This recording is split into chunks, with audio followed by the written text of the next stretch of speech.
नमस्कार दोस्तों। देखिए, अभी थोड़ा देर पहले ही मैं आप लोग के बीच एक जानकारी लेकर आया हूं। तमाम जितने भी आप लोग का प्रश्न मेरे पास आ रहा था, कट ऑफ कितनी जाएगी, फर्जी डॉक्यूमेंट के लेकर कौन कौन से डॉक्यूमेंट लगेगा, कितना क्या कुछ हो सकता है, बहाली को लेकर हर मुद्दा के ऊपर हम रजनीश कुमार, जो जिसे तो आप लोग जानते हैं मिशन 50 के टीचर है, उनका पर्सनली इंटरव्यू लेकर चलाया।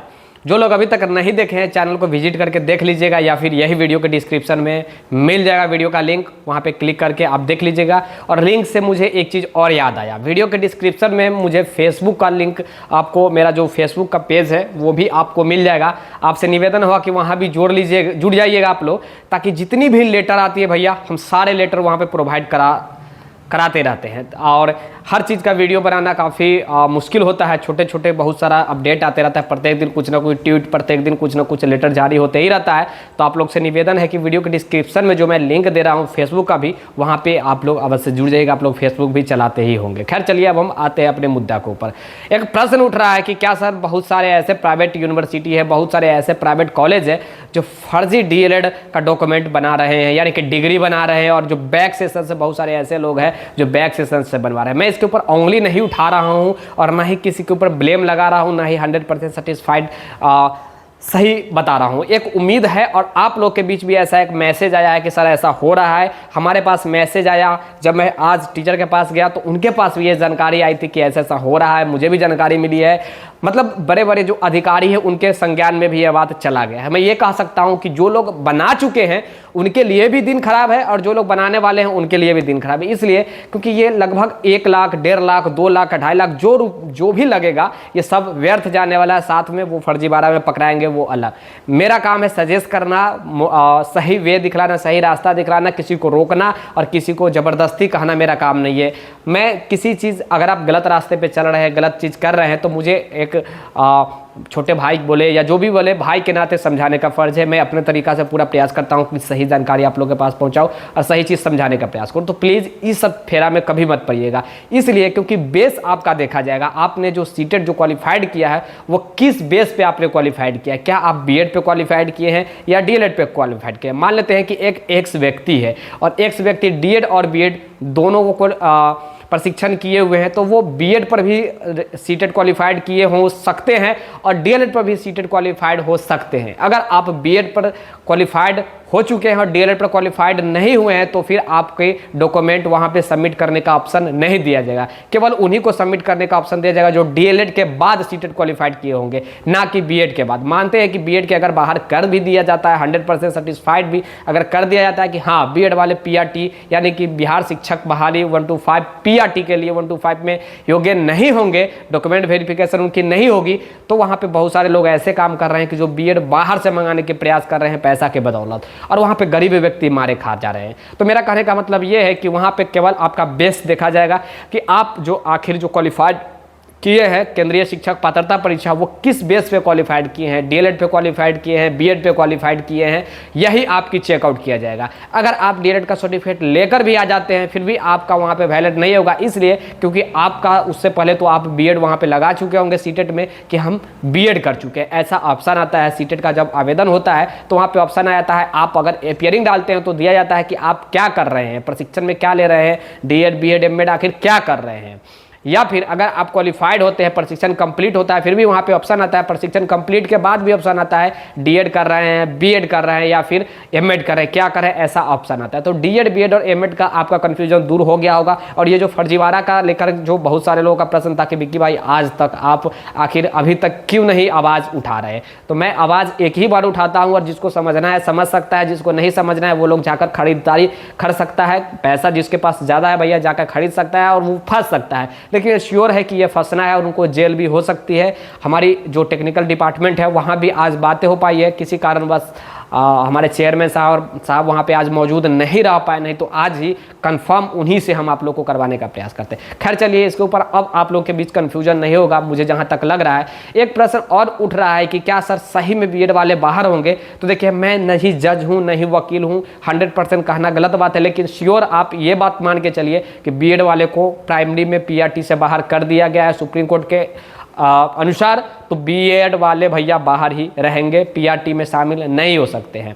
उनके लिए एसटीईटी का एक बिग अपॉर्चुनिटी है। अगर एसटीईटी का 4 तारीख से जो एग्ज़ाम होने वाला है उसमें अगर वो आप क्वालिफाइड हो जाते हैं तो 3 से 4 महीना बाद फिर से 1.50 लाख शिक्षकों की बहाली आ रही है। मैं अभी नहीं, बार बार शुरू से बताते आ रहा हूँ। आपको याद होगा कि ये अगस्त महीना में एसटीईटी का नोटिफिकेशन आया है आवेदन का, उससे हम लगभग 1 महीना पहले ही आप लोग को बता चुके थे सचिवालय में जाने के बाद। आपको याद होगा कि अगस्त में जब एसटीईटी का नोटिफिकेशन आया उससे लगभग 1, 1.5, 2, 3 महीना पहले ही आप लोग को मैं बतलाया था, लगभग 1, 1.5 महीना पहले ही कि एसटीईटी की विज्ञप्ति आने वाली है। बट आप लोग उस वक्त भी बिलीव नहीं किए थे कि आप कैसे ये बात बता रहे हैं। आपने देखा कि एसटीईटी का नोटिफिकेशन आ गया अगस्त में ही, और सितंबर में मैं सबसे पहले मैं ही बताने वाला हूँ आप लोग के बीच कि सितंबर में टेंटेटिव डेट दिया गया है, और वो डेट दिया भी नहीं गया था। मैं बताया था कि टेंटेटिव डेट है कि सितंबर में एग्जाम लिया जाएगा, और सितंबर के आपने देखा कि फर्स्ट वीक में ही एग्जाम स्टार्ट कर दिया गया, यानी कि 4 तारीख से स्टार्ट कर दिया गया है। तो आज भी मैं आप लोगों को बता रहा हूं, एक छोटे भाई समझिए, बड़े भाई समझिए इसके नाते, कि आपको ये नहीं करना चाहिए।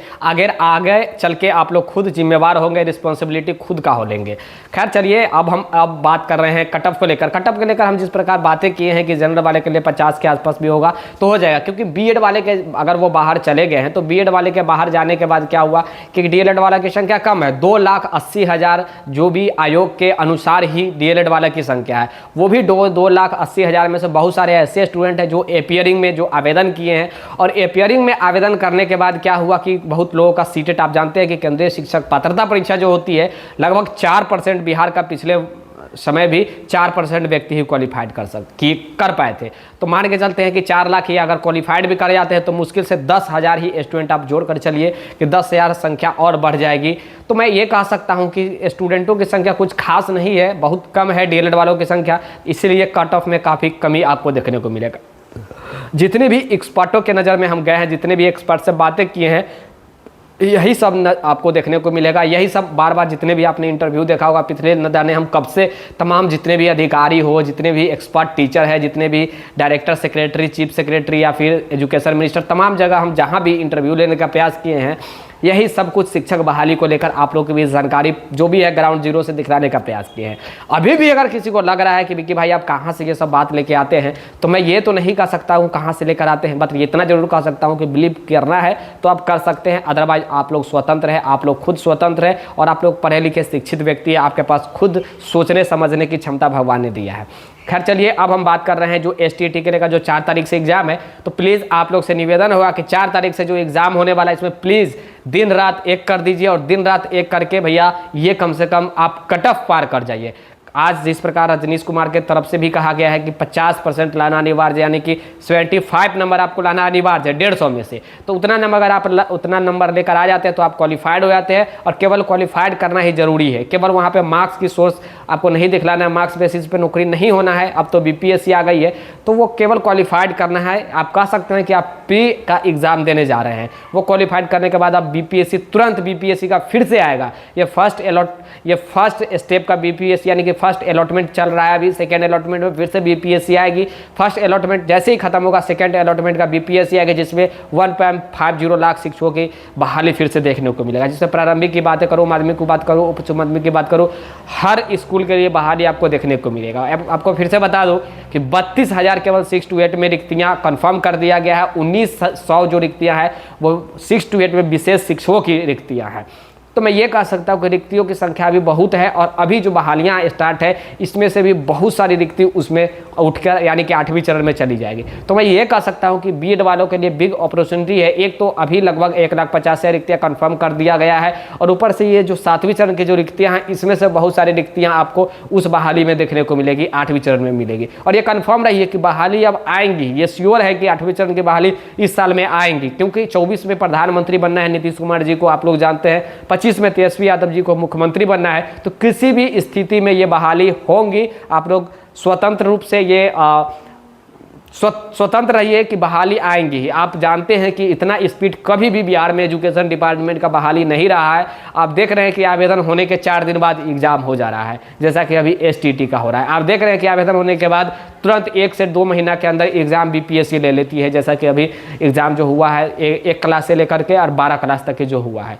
आगे अब कहने की कोई आवश्यकता नहीं है। जो भी जैसे जैसे जानकारियाँ आएंगी आप लोग के बीच में देने का प्रयास करूँगा। तब तक के लिए जय हिंद जय भारत कहना चाहूँगा। और एक लाइक शेयर और सब्सक्राइब करके आप लोग अवश्य जुड़ जाइएगा। जो भी जैसे जैसे जानकारियाँ मिलेंगी आप लोग के बीच में देने का प्रयास करूँगा। वीडियो के डिस्क्रिप्शन में मैं फेसबुक पेज का लिंक दे रहा हूँ, वहाँ भी आप लोग जुड़ जाइएगा। जो भी लेटर होगा मैं वहाँ पर लेटर प्रोवाइड करा दे रहा हूँ आप लोग के, तो प्लीज़ वहाँ भी आप लोग एक बार अवश्य जुड़ जाइएगा। नीचे डिस्क्रिप्शन क्लिक कीजिएगा, वहाँ पर आपको मिल जाएगा। तब तक के लिए जय हिंद जय Bharat, have a nice day, take care, bye bye, thank you.